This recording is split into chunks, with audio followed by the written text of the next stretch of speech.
por Valdés. Hay 5 o 6 jugadores del Olympique al remate. Valdés se mira a Juninho en la distancia.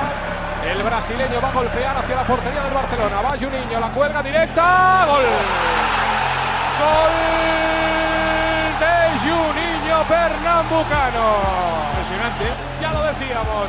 Falta lanzada por Juninho. Es peligro. En este caso, y lamentablemente, falta lanzada por Juninho. Esa ha sido gol. Juninho Pernambucano era un mediocentro ofensivo espectacular. Destacaba por su potente tiro lejano, su visión de juego, su fuerza, pero sobre todo por su espectacular lanzamiento de falta. Anotó 175 goles únicamente desde tiro libre, y es que Juninho los metía de todos los colores, de todas las distancias y con todos los efectos posibles. Era una auténtica máquina de anotar faltas. Los porteros se asustaban únicamente con su presencia al borde del área. Otra de sus fortalezas era su capacidad para sorprender a los porteros rivales, ya que estos debían estar atentos en todo momento, ya que si Juninho estaba cerca de sus porterías, en cualquier momento podría golpear y sorprender al estadio entero. Eran tan famosos sus golpeos de falta que los aficionados del Olympique de Lyon, cada vez que Juninho iba a golpear, cantaban una canción.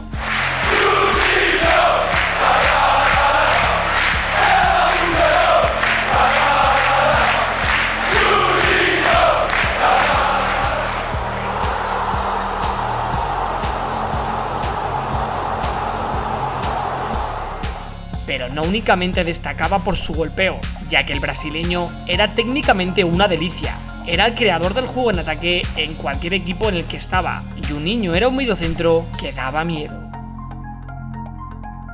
Juninho nació en Recife, Pernambuco, en el año 75. Comenzó su carrera como profesional en el Sport Recife. Rápidamente destacó por su duro y potente disparo. Fue en el año 95 cuando fichó por el Vasco da Gama, club con el que viviría una bonita historia de amor. En el club brasileño ganó 2 veces la Liga Brasileña y en el año 98 consiguió su hazaña más importante en Brasil, la Copa Libertadores del 98, anotando auténticos golazos.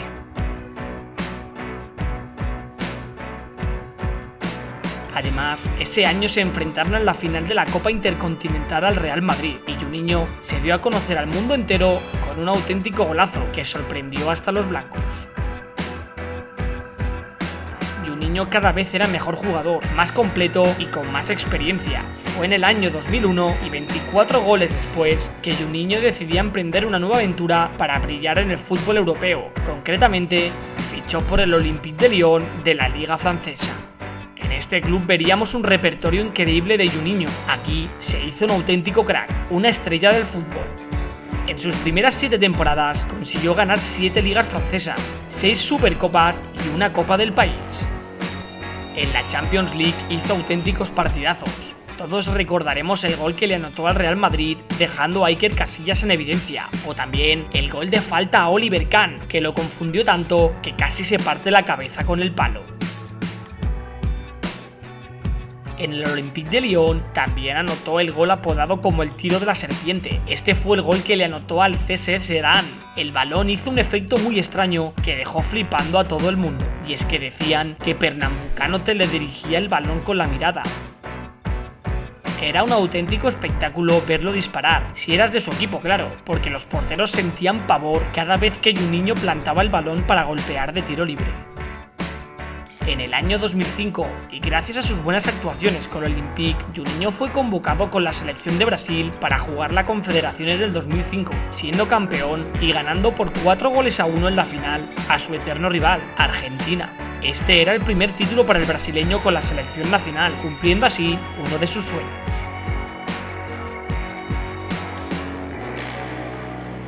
Al año siguiente, y ya como titular indiscutible de la Carioca, vivió su capítulo más desagradable como profesional. Lo vivió en el Mundial de Alemania del 2006. La selección brasileña quedó eliminada en los cuartos de final ante la Francia de Zidane. Juninho era el primer mundial que jugaba con su selección, y quería destacar para conseguir darle una nueva Copa del Mundo a su país.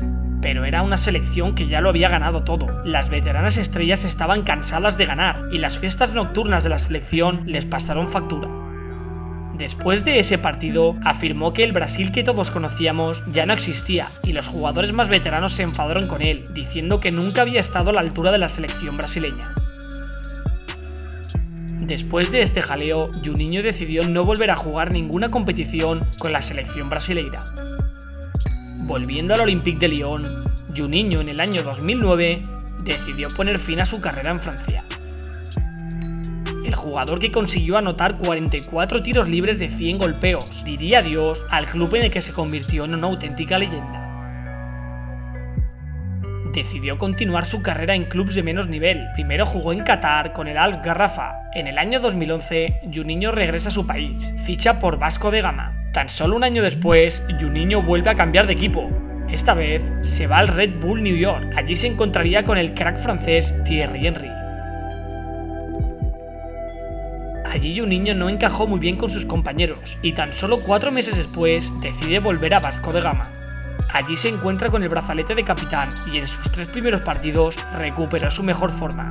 Pero lamentablemente, Pernambucano en un partido contra el Santos tuvo una muy grave lesión. Esta hizo que Juninho decidiera retirarse del fútbol para siempre.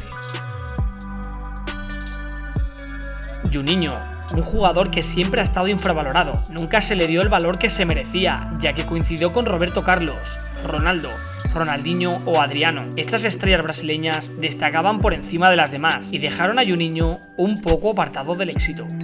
En el Olympique de Lyon consiguió brillar a base de testarazos y duros golpeos, impuso respeto y fue reconocido a nivel mundial. Pero fue un jugador que pudo dar mucho más de sí. Nunca jugó en uno de los grandes europeos y fue menospreciado por la selección brasileña. Un jugador que pudo ser mucho más grande de lo que fue, pero aún así, Juninho quedará como uno de los grandes lanzadores de falta.